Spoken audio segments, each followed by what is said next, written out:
My sister offered to be my surrogate. Now she wants to keep the baby because she felt a bond. I'm a 33-year-old woman named Sarah, and this is the story of how the person I trusted most in the world, the person I would have died for, used my own child to betray me. My husband Julian and I had been trying to have a baby for over 5 years. 3 miscarriages.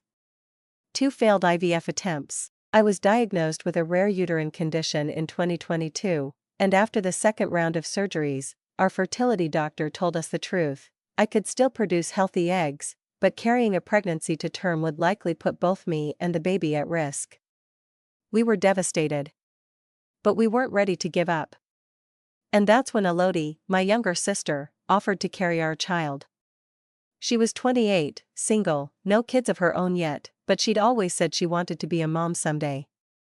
She told me, one night over wine, maybe this is how I start. By helping you first. At first, I said no. I didn't want to mix family and surrogacy, I didn't want to risk anything between us. But she insisted. Kept saying things like, you know I'd do anything for you, and you're my sister, of course I'll help. Eventually, Julian and I agreed. We went through the proper channels, legal documents, psychological evaluations. The embryo was mine and Julian's, Elodie was just the surrogate. We even had a notarized contract confirming it. She moved into our guest room during the pregnancy to keep things safe and simple. At first, it was perfect. She joked about her weird cravings, let me touch her belly during ultrasounds, even cried when we first heard the heartbeat together. But then, sometime around the 6th month, I started noticing small changes. She would refer to the baby as my little one. She decorated her own room with baby-themed things. One time, I walked past her door and saw her holding her stomach, whispering, you and me, we're going to be okay. I told myself it was just hormones. That this was emotional for her too. I didn't want to be paranoid or controlling. But Julian noticed it too. Then came the night I'll never forget. I walked into the kitchen and saw her phone on the counter, unlocked. A message popped up from her best friend. It said, do they know you've changed your mind yet? I felt like the air had been punched out of me. I scrolled up, yes, I know, invasion of privacy, but what I read made my blood run cold. Elodie had been talking to her friend about how natural it felt to be pregnant, how she'd never expected to fall in love with the baby, how she didn't think she could hand him over after birth, and worst of all, legally it's complicated, but I'm the one carrying him. That has to count for something. I confronted her that night. She cried. Said she didn't mean it like that. That it was hormones, late-night doubts, fears. She promised me she wouldn't take the baby. That she was just scared of letting go after bonding so deeply. I wanted to believe her. She was my sister. So I let it go. Fast forward to the delivery. Emergency C-section. Julian and I were both there. When they placed the baby, our baby, in my arms for the first time, I cried harder than I ever had in my life, but Elodie wouldn't look at me. She just stared at the baby. Then she said, almost whispering, he looks like me. 3 days later, when we were finalizing the registration forms, she refused to sign. Said she needed time. That rushing the process didn't feel right. We reminded her of the contract. Of everything we agreed on. She locked herself in the hospital room. 2 days after that, she left without telling us. Disappeared with the baby. That was 2 weeks ago. And now we're in the middle of a nightmare I never imagined possible. 'Cause legally, even with the contract, the fact that she carried the child gives her rights. She's my sister. And she stole my son. The first 24 hours after Elodie left were chaos. I couldn't eat. Couldn't breathe. Julian was calling every hospital, every hotel, every mutual friend. I kept refreshing her social media profiles like I was waiting for her to come to her senses and post, just kidding, I'm back. Here's your baby. But nothing. Radio silence. We filed a missing person report. That's how insane this had gotten. We had to report my own sister to the police, because she had our son. Our son who shares my DNA. Who came from our embryo? Who was meant to come home with us? The hospital was stunned. They had all the paperwork, the original consent, the legal documents confirming the child was ours. But none of that had been officially processed yet with civil registration. In France, the law still recognizes the woman who gives birth as the legal mother until everything is finalized. Which meant that, technically, Elodie hadn't abducted the baby. Not in the eyes of the law. She just left with her baby. Except it wasn't hers.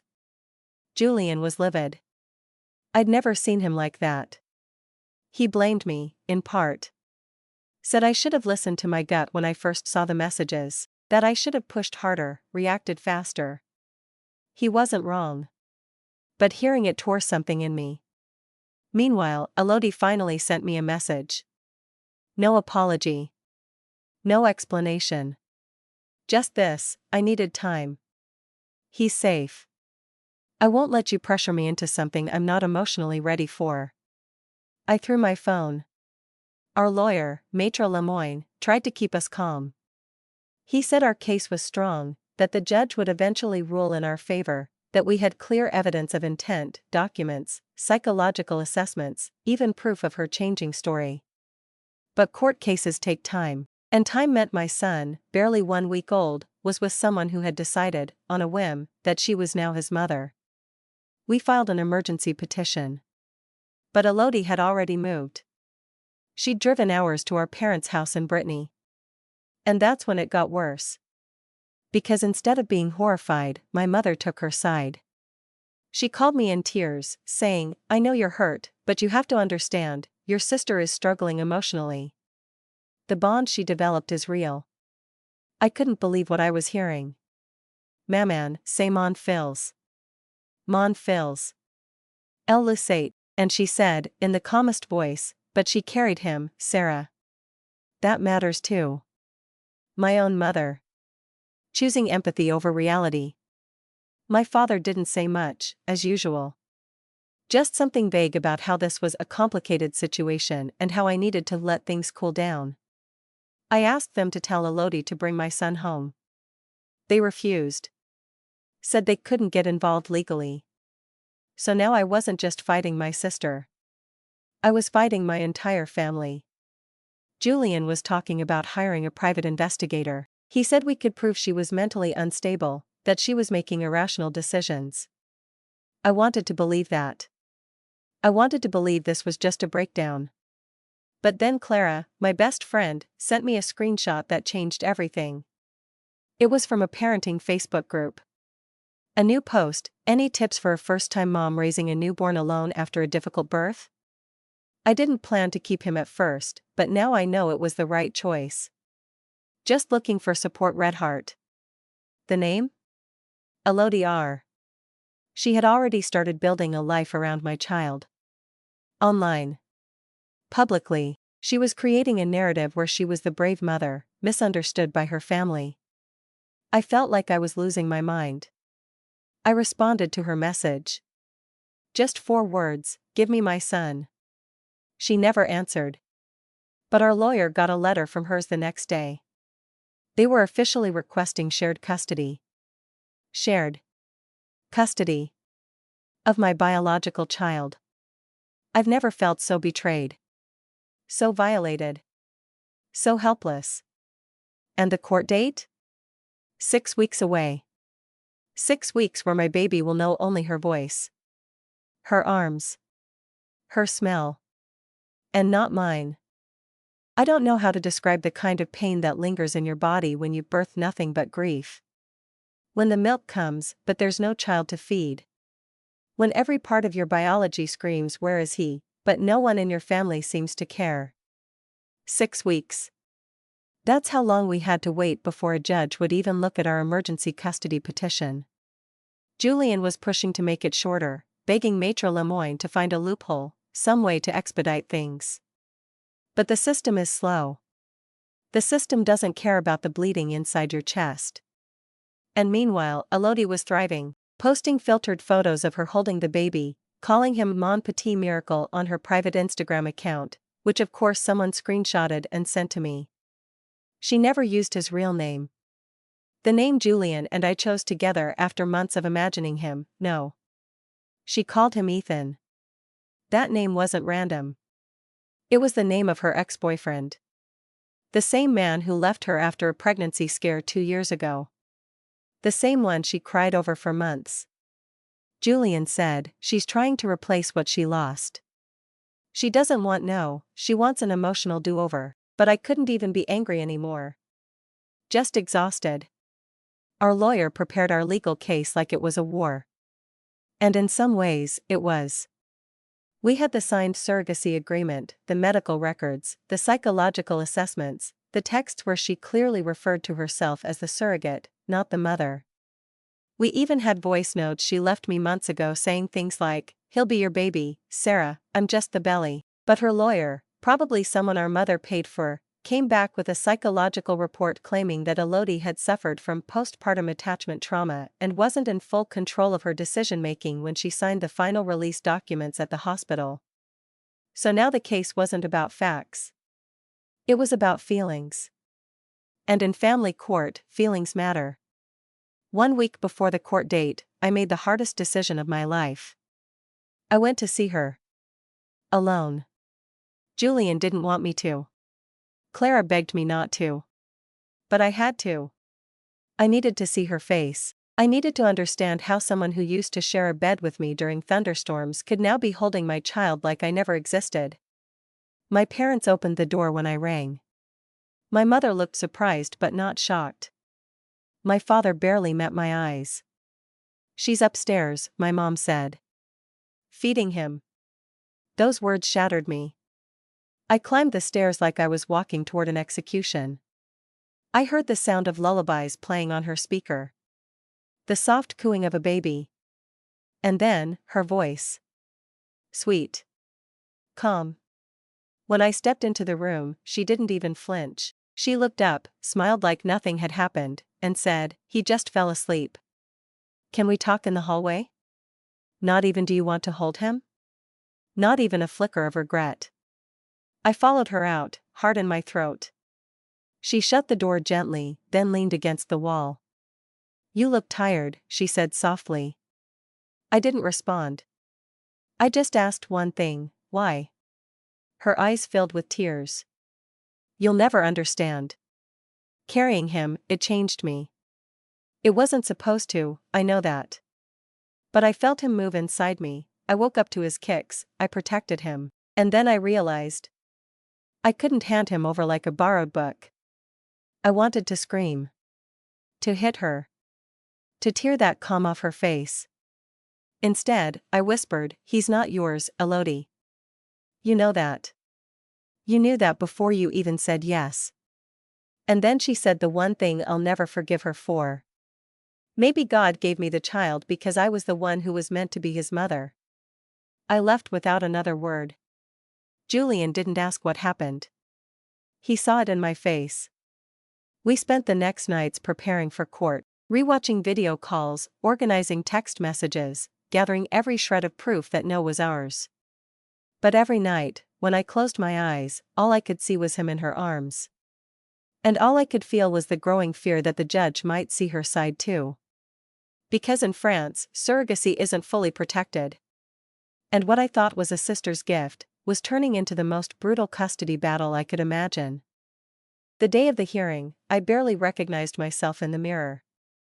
I looked like a shadow. Julian tied his tie in silence. No music. No joking. Just two people getting dressed for battle, knowing full well that one sentence from a judge could destroy everything we'd built. The courthouse was cold. Not just physically, emotionally. The kind of place where lives are dissected by people who don't know your voice, your history, or what it felt like to lose your child while you were still leaking milk. We were called in first. Maitre Lemoyne did the talking. I sat there, trembling, while the judge flipped through our file. It felt like she was reading a story someone else had written. A detached narrative of agreements, signatures, dates. Then Elodie walked in. She wore a beige dress and no makeup. She looked soft. Vulnerable. the image of maternal fragility. And I realized, with horror, that she was playing a part. Her lawyer spoke first. Claimed that yes, the surrogacy had been agreed upon, but that psychological trauma had interfered with her ability to provide informed consent at the final stage. That separating her from the child now would cause irreparable emotional harm to the baby and the mother. I flinched. The mother. That word burned. Julian whispered, "They're spinning everything." Then it was my turn to speak. I didn't read the prepared statement. I looked the judge straight in the eye and said, "I know what's in the contract. I know what the law says. But I'm not here because of paperwork. I'm here because my sister promised me something sacred, and she broke it. She didn't just steal my child. She shattered our family." I didn't cry. I wanted to. But I didn't. Then the judge did something I didn't expect. She asked to see the baby. Apparently, it was standard in such cases. To observe the child's environment and the caregiver's behavior. So we all drove, Julian, me, Elodie, her lawyer, the judge, and a court-appointed social worker, to my parents' house. I hadn't been back since that awful hallway conversation. My mother greeted everyone with fake warmth. "Welcome, welcome, we've just finished feeding him." They brought Ethan, into the living room. My son. My baby. And for a moment, time stopped. He looked up from her arms and locked eyes with me. I don't know if he remembered my voice, my heartbeat, from all those months I spent dreaming of him before he even had a name. But something passed between us. The judge watched in silence. Then the social worker asked to hold him. Elodie hesitated. I saw her grip tighten. And the judge noticed. I don't remember much else from that visit. Just fragments. My father standing in the background, arms crossed. My mother offering coffee no one wanted. Elodie answering questions about sleep patterns and formula brands like she was on a parenting quiz show. Then, silence. The visit ended. The judge said she needed time. Another delay. Another week of waiting. Back home, Julian broke down. "What if they give her partial custody?" he said. "What if we only get him weekends like some divorced parent from a kid we didn't even get to raise?" I didn't answer. I couldn't. That night, Clara called. She said she'd heard from a mutual friend that Elodie had joined an online natural parenting group that openly opposed surrogacy, calling it biological slavery. She wasn't just confused. She was radicalizing. I started writing no letters. I didn't know what else to do. I filled a notebook with messages, stories, memories. Proof that I never gave up on him. That I fought. Then the judge called us back. One last hearing. This time, no witnesses. No parents. Just us, the lawyers, and the truth. The judge asked Elodie one question: "If you knew from the beginning that this baby wasn't yours to keep, why didn't you speak up sooner?" And Elodie cried. Not sweet tears. Ugly ones. Shaking, gasping. I thought I could do it. I thought I was helping. But the more I felt him grow, the more I believed, maybe this was meant to happen. Maybe Sarah wasn't strong enough to be a mom. That last sentence ripped the air from the room. Julian stood up. "Say that again," he barked. The judge raised a hand. "Sit down, monsieur." But the damage was done. She showed her truth. She didn't keep him out of love. She kept him out of pride. Out of some twisted belief that she could do better. That I didn't deserve to be his mother. The judge said the decision would be delivered within 72 hours. We walked out of that courthouse as ghosts. Empty. Waiting. And then, 3 days later, the verdict arrived. The envelope was thick, heavier than I expected. Maitre Lemoyne handed it to me outside the courthouse without saying a word. He just looked at me with tired eyes and whispered, "You should sit down before you open it." I couldn't. I stood there on the stone steps, shaking, and tore it open. Julian stood beside me, his hand gripping mine so tightly it hurt. I scanned the first page. Then the second. My eyes locked on a paragraph with bold text. Considering the legal surrogacy agreement, the psychological and physical intent demonstrated prior to and during the pregnancy, and the established genetic parentage, primary legal custody is hereby granted to Sarah and Julian L. I couldn't breathe. It took a second before I realized I was crying. Julian pulled me into his arms, and we both broke down right there in the middle of the sidewalk like two children who'd been rescued from drowning. It was over. We won. No shared custody. No long-term visitation rights. Elodie was granted supervised contact only, to be reviewed in 6 months. The judge emphasized that her behavior showed emotional instability, disregard for prior legal agreements, and a concerning minimization of the biological mother's role. The ruling also criticized my parents, subtly but clearly, for facilitating the breach of custody arrangements and exposing the child to potential confusion during a critical developmental stage. In short, we were finally recognized as Noah's legal parents. But we weren't celebrating, 'cause now came the part no one prepares you for, taking your child back. We had 24 hours to arrange the transition. The bailiff would be present. A child protection officer too, in case Elodie refused. I didn't sleep that night. I sat on the edge of the bed with the car seat ready, watching the dawn break like I was preparing for a funeral. We arrived at my parents' house just before 10 a.m. I hadn't seen them since the last court appearance. My mother opened the door slowly. She looked pale, older, like she hadn't slept either. "Please don't do this like animals," she whispered. I didn't answer. Elodie was in the living room, holding No. He was sleeping. She was whispering to him. I'll never forget the look in her eyes when she saw us. Not rage. Not fear. Just devastation. "They're taking you," she said to him. "But I'll always be your mother." The bailiff stepped forward, soft but firm. "Madam, the ruling is clear." She didn't move. She held him tighter. And I stepped forward, gently, calmly, and whispered, "You promised to help me become a mother, Elodie. Not replace me." That broke her.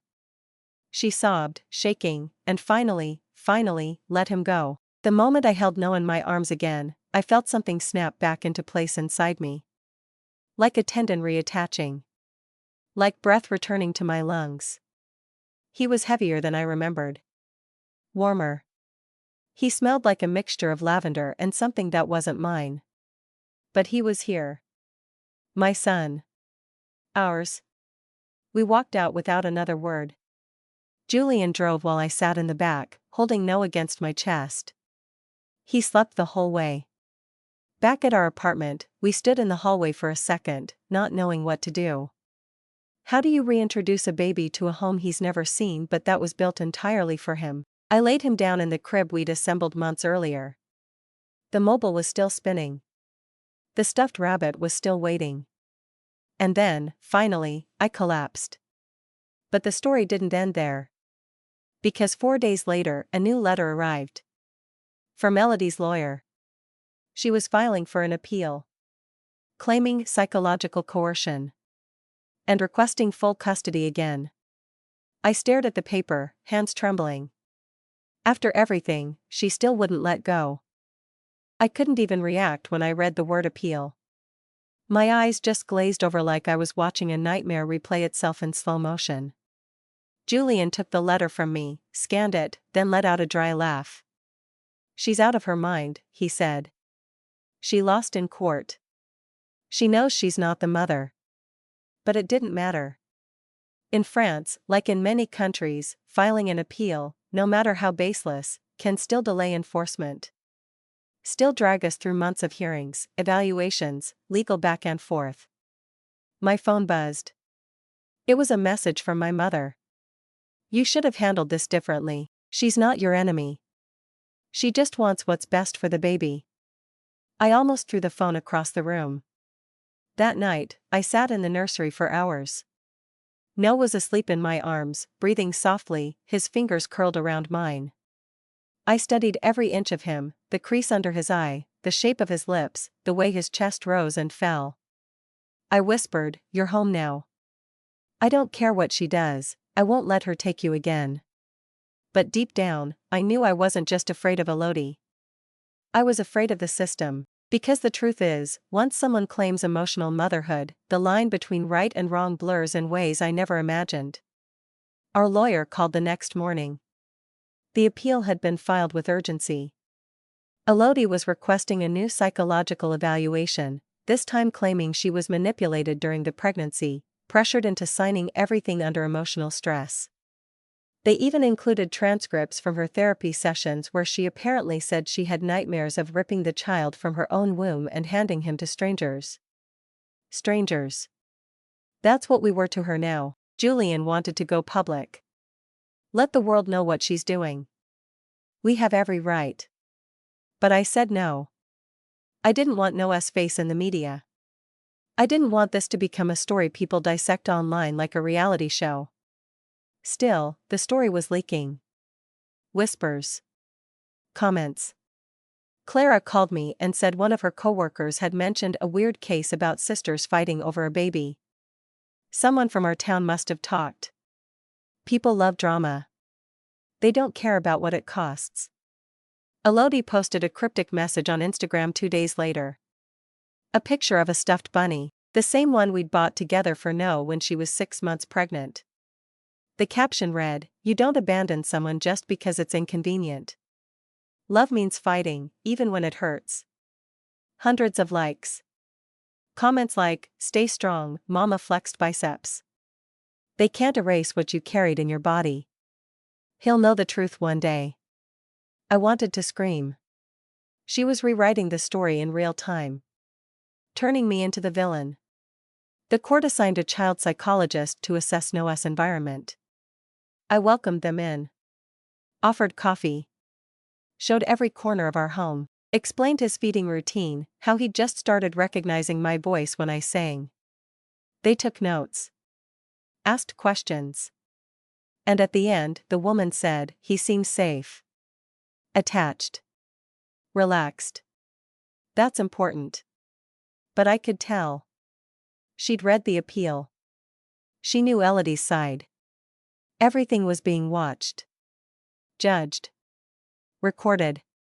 We started sleeping in shifts. Julian and I barely spoke. I didn't see my parents once. My father sent a text once saying, "I hope you'll both find peace." I didn't reply.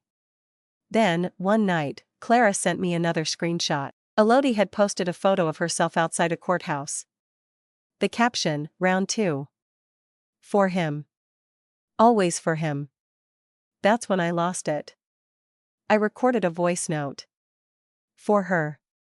I didn't send it, but I needed to say it. You didn't do this for him. You did it for you.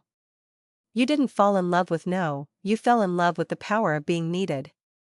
You stole a child from the people who trusted you most, then painted yourself as the victim. And worst of all? You're dragging this through the mud knowing full well that every second of this hurts him more than us. I deleted the message, but the words stayed in my throat for days. The new hearing was set for 2 weeks later. And then something happened I never saw coming. I got a call. From an unknown number. It was Elodie. Her voice was quiet. Shaky. She said, "I think I need help." Then she hung up. When she said those words, "I think I need help," and hung up, I just sat there frozen, phone still pressed to my ear, listening to the dead silence. It was the first time since the whole nightmare began that Elodie didn't sound manipulative, performative, or defensive. She sounded hollow. Like someone on the edge of something dark and finally admitting they were drowning. Julian came into the room, saw my face, and asked, "Was it her again?" I nodded. She said she needs help. He clenched his jaw. She's playing a new angle. Don't fall for it. But deep down, I wasn't sure anymore. I didn't respond to her message. I didn't call back. But the next morning, her lawyer contacted ours. Elodie had voluntarily checked herself into a psychiatric care unit.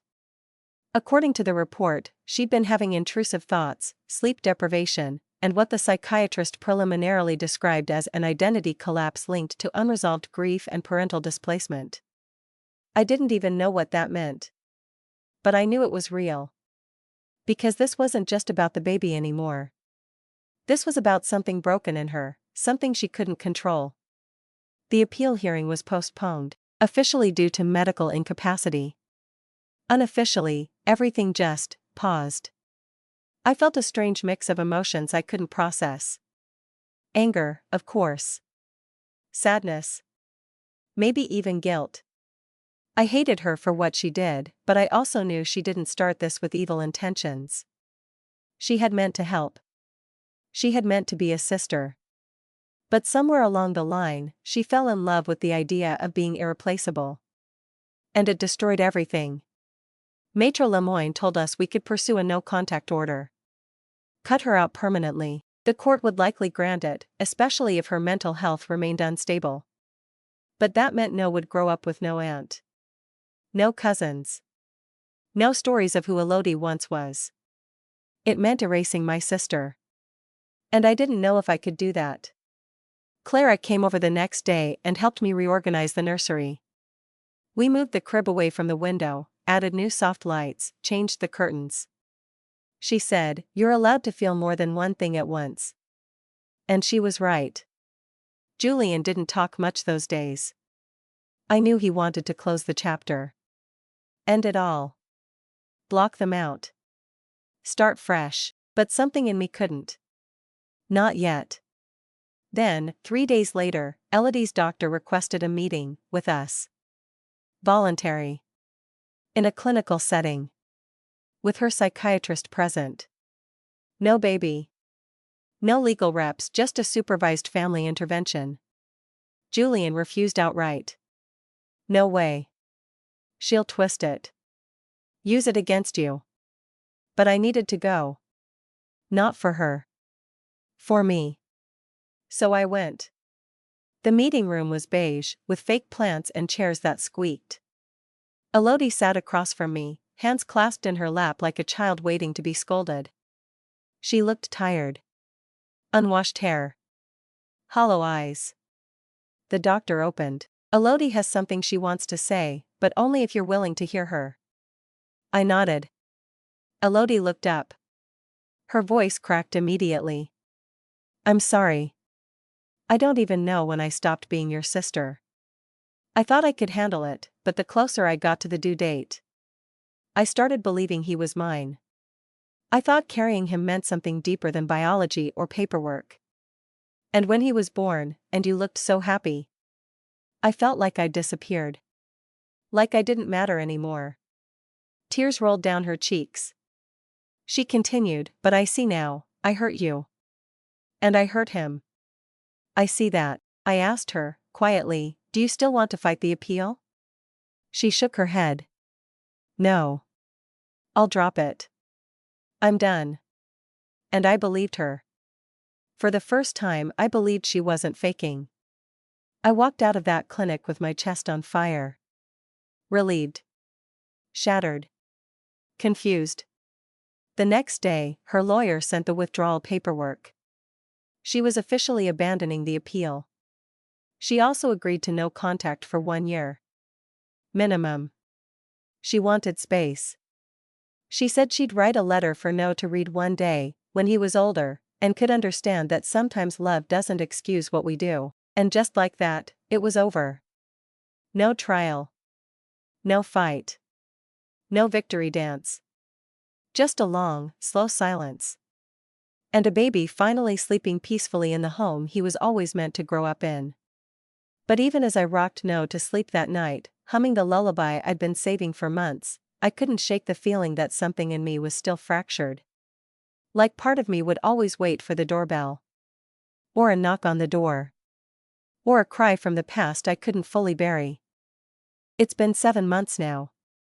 7 months since Elodie dropped the appeal. 7 months since I held No in my arms and knew, finally, that he was staying. The first few weeks felt unreal. Like we were walking on a frozen lake, afraid to move too quickly or too loudly in case everything cracked again. Julian and I took turns sleeping with one eye open, still conditioned to expect the worst. But slowly, life crept back in. Now started recognizing our voices. His smile became more than just a reflex, it became joy. His eyes began following us around the room. He started babbling, gripping fingers, watching light through the window like it was magic. He became ours. Not just legally. Not just genetically. But emotionally, physically, spiritually. And still, every so often, I would wonder if he remembered her. Her voice. Her scent. Her warmth during those first days. The truth is, I think he does. And I don't know if that's a curse or a gift. I received her letter last week. It arrived in a white envelope with no return address. Just my name in her handwriting. Inside, she wrote, "I'm not asking for forgiveness. I don't deserve that yet, but I want you to know I'm in therapy. That I wake up every morning with the ache of what I did. I've started painting again. I haven't touched a brush in years. It's the only thing that lets me process the silence. I hope you'll read this to him one day. Not to make him love me, not to rewrite the truth, but so he'll know that despite everything, I never stopped believing he was meant to be loved." It didn't make me cry. Not right away, but later that night, as I watched no sleep with one arm flopped over his stuffed rabbit, the same one she had bought before everything fell apart, I cried for both of us. For the sister I lost. For the mother I became. For the family we used to be. Julian and I still don't talk about her much. When we do, it's brief. Neutral. Careful. My parents have distanced themselves, especially since I made it clear I wasn't ready to forgive their silence. Maybe someday I will. Maybe not. Clara has remained the one constant. She calls herself Tata de Secours, Noah's emergency aunt. He adores her. Sometimes, I wonder what I'll tell him one day. When he's old enough to ask. When he looks at photos and realizes his story began with a contract, a promise, and a betrayal. Maybe I'll read him the letter. Maybe I'll tell him that love is complicated, and that sometimes the people who hurt us the most are the ones who started with good intentions. But not now. For now, he's safe. He laughs when the cat runs past, he cries when his bottle's too cold, he falls asleep in my arms while I hum the same lullaby every night.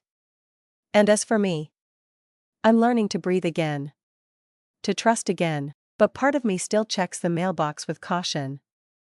Part of me still wakes up at 3 a.m. when I hear a noise in the hallway.